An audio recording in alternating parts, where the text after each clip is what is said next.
Hey, um, my name is Destiny.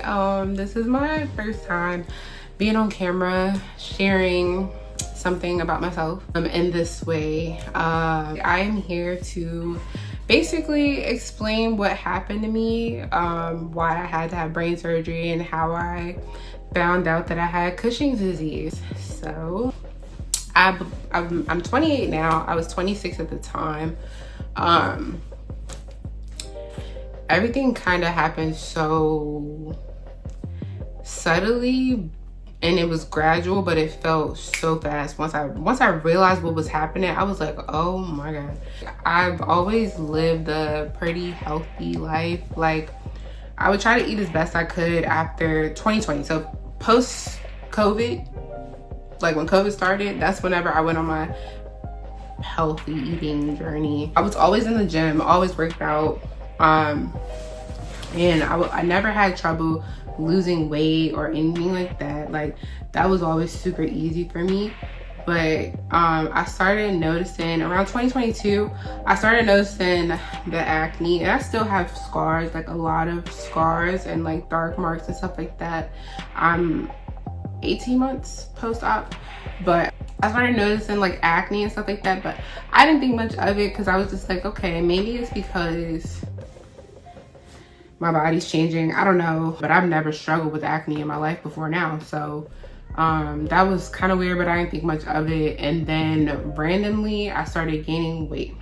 So I've never had a problem losing weight. Like I could do 4 or 5 push-ups and I'm good, I'm straight, you know. But this time it wasn't really working. I was confused. Like, I was like, oh, okay, something's wrong, obviously. After realizing I wasn't losing weight, I was like, okay, let me just work out more, like extra workout, like we gonna lose it. And nothing. It would go down a little bit, but it would creep right back up. So I had this awful job. I was working at a clinic. That was my first time working like a medical job. Super stressful.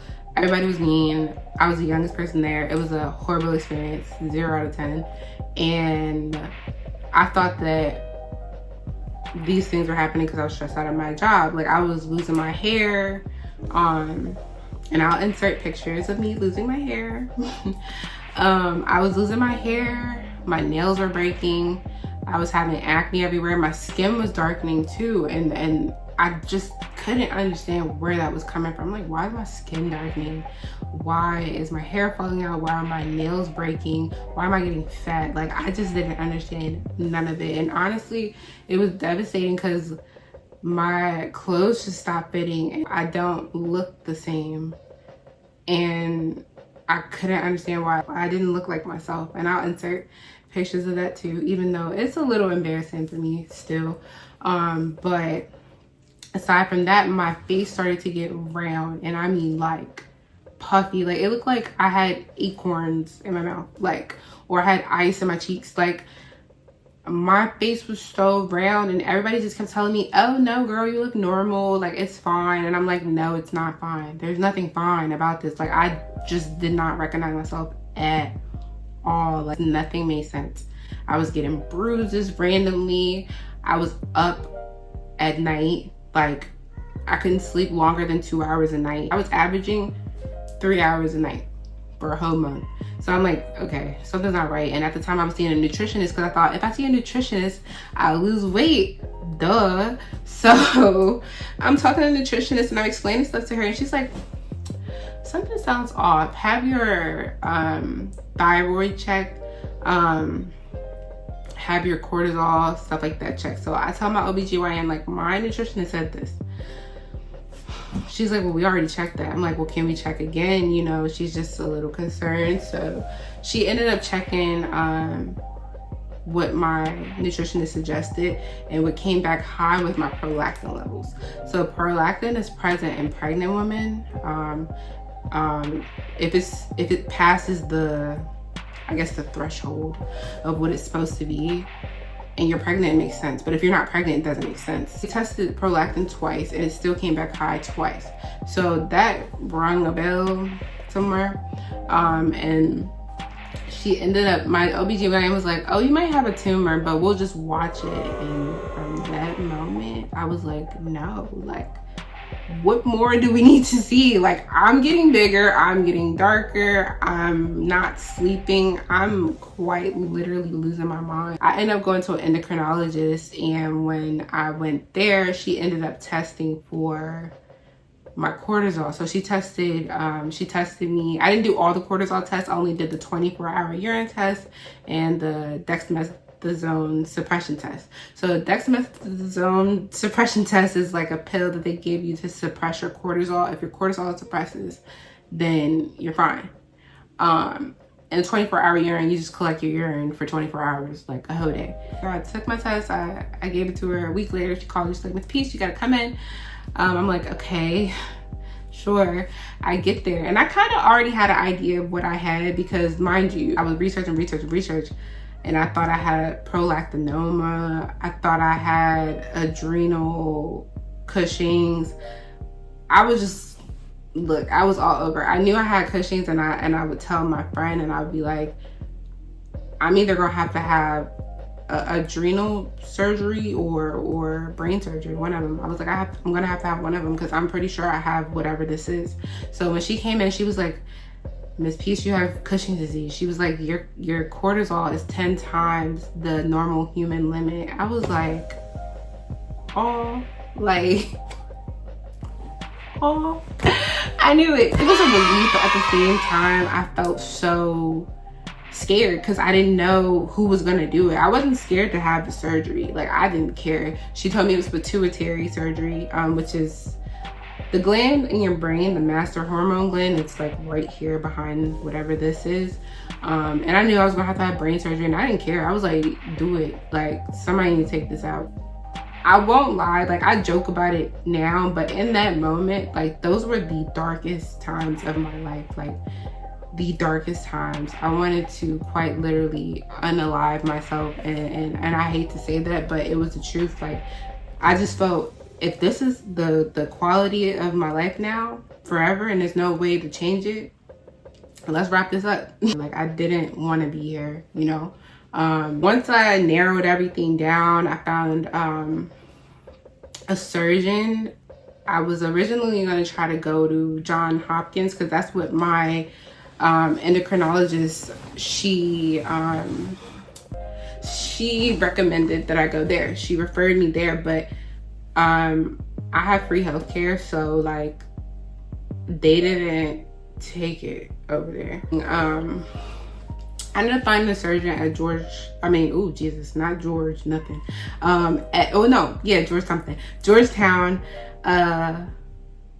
University Hospital. Yeah, Georgetown Hospital, the best. Like, 10 out of 10. Those people were so freaking nice. Like, that was like one of the best experiences I had, like, healthcare wise. So I ended up getting a surgeon there.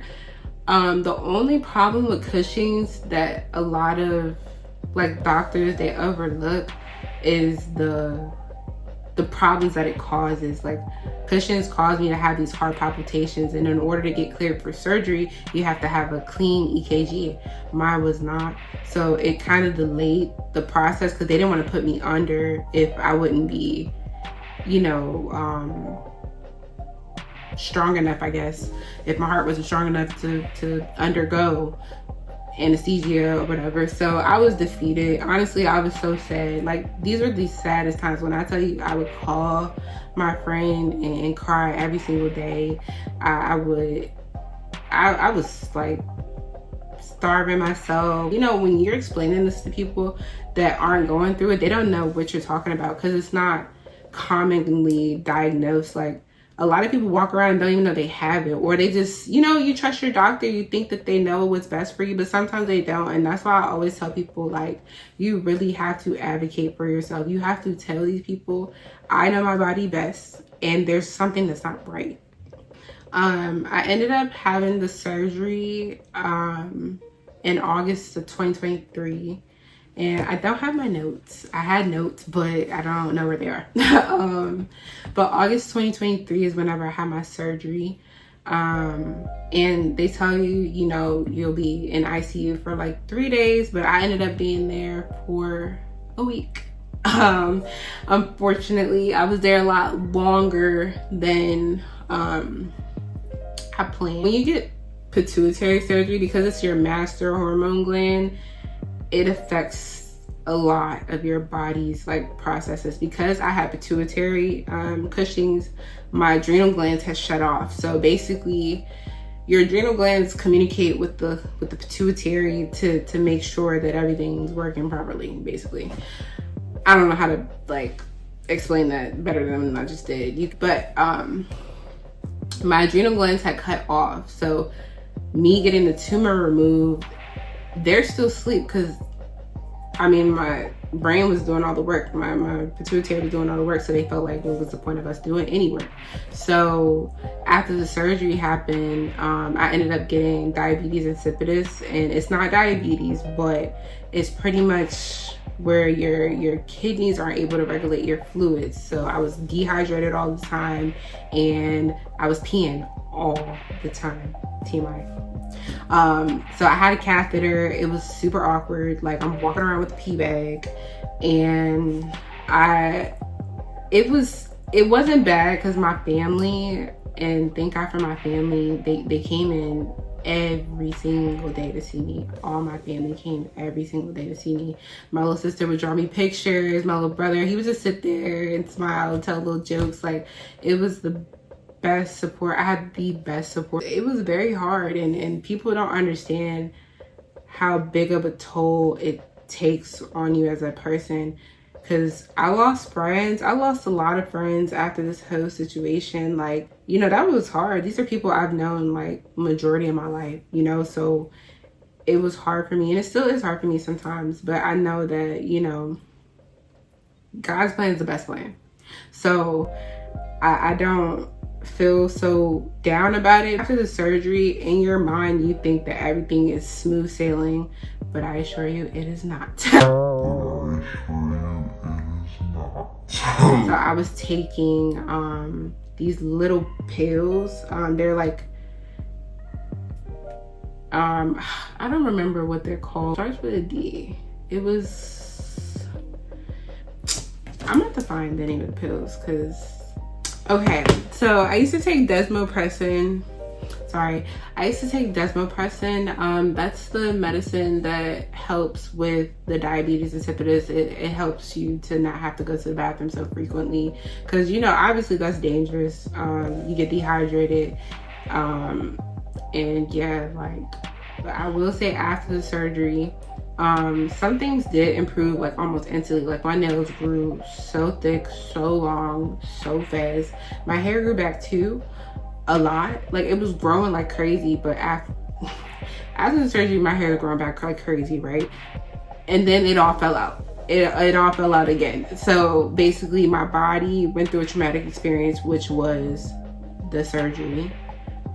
So it all fell out. That's just what happens, unfortunately. So I had to deal with that, and that was devastating as well. So coming back thinking like everything's all good, and it's not. Let me tell you, I didn't drive for 3 months. I didn't, like, after your surgery, be prepared to sleep literally 13, 14 hours a day. Like, I was sleeping all the time. I wasn't really hungry. I was thirsty all the time because I had a diabetes insipidus. Like, people would come and visit me, and I probably would go to the bathroom like 4, 5, 6, 7 times. And shout out to all the people that visited me, because that meant the world to me. Like, it was so important to me. Like, just knowing that people cared about me enough to come and see me. Like, that was hard. I'm sorry. Don't mean to say cuss word, but it was hard. I couldn't even stand without wanting to pass out. I was going to the doctor like every single week. I was going to the doctor 2 to 3 times a week for almost 6, 7 months. I wasn't losing weight. I did instantly lose weight after surgery. So I was 196 before surgery. After surgery, I got down to 184. And I didn't start losing weight until June of 2024. So August 2023 is when I had surgery. I started losing weight, like real weight, June 2024. I wasn't cleared to work out until January. So once I was cleared to work out, I was working out all the time, doing all these workouts, going crazy. There wasn't even no point for all that, because I ain't lose no weight.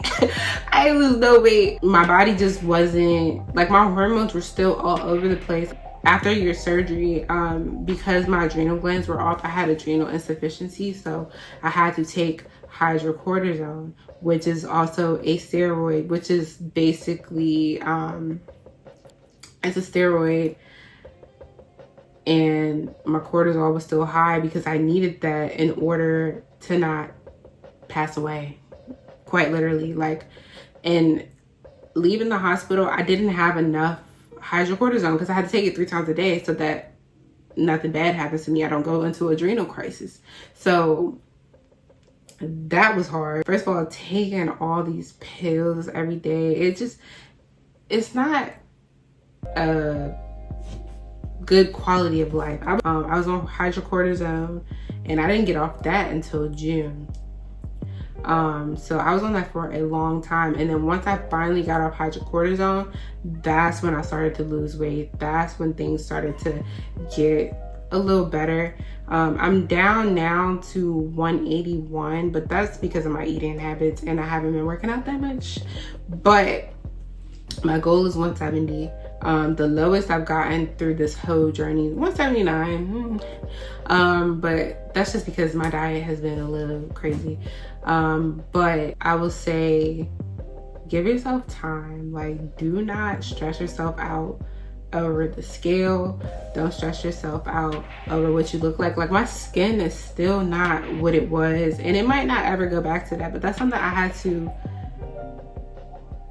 become comfortable with. Like, I had to understand that I'm not gonna have the life I had before, and that's okay. Like, what was is not what is right now.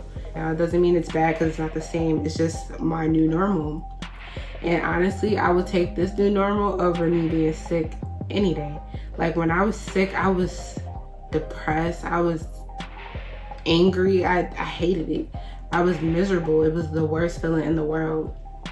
So to be on the brighter side of it, which I thought I would never see, it feels amazing. And one thing I will say that I've learned through this whole process is, like, how to be compassionate toward other people, because it's just like, we all going through something. You don't know until it's you know what I mean? And this whole process was very traumatic. I'm so grateful it happened because I was a cold person. Like, I became a very cold person prior to this life-changing event. If it's anything, I will say it definitely humbled me, and it helped me to be a better person, you know, and just be kind, you know. And it also showed me who my friends are. And people, they don't really talk about that either, like the loss of friends. Sometimes there's no explanation for it, but you know, it's never no hard feelings. I just take it as, you know, that's just how things have to be. I feel like I'm a firm believer in God's plan is the best plan. So whatever he say, I'ma just go with it. After everything, I would have checkups all the time. My periods were starting to disappear when I was sick. They were starting to disappear. And immediately, literally the day after I had surgery, my period started. I had a catheter and my period started. That was uncomfortable. Also, I had the arterial line so that they can check my blood, because they have to check your blood like every 4 hours to make sure your cortisol is cool and everything's, you know, adding up and whatever. I had them take out the arterial line because it hurt too bad. Like, I couldn't even sleep at the end. So because they took it out, they had to literally stick me every 4 hours. I was in the hospital getting stuck by needles, my blood drawn every what, 3 to 4 hours. They had to stick my feet. They were sticking both arms. Like, I didn't even care though. They also chipped my tooth. Well, I'm not gonna show it, but one of my bottom teeth like is chipped, and I think it's from when they take the tube out. I didn't really like that too much. And after the surgery, they do like a biopsy and stuff like that to make sure it wasn't cancerous. Mine wasn't. And thank God I haven't had a reoccurrence or anything like that. I haven't been to the doctor in about a month because everything checked out. So the next time I go will be in February.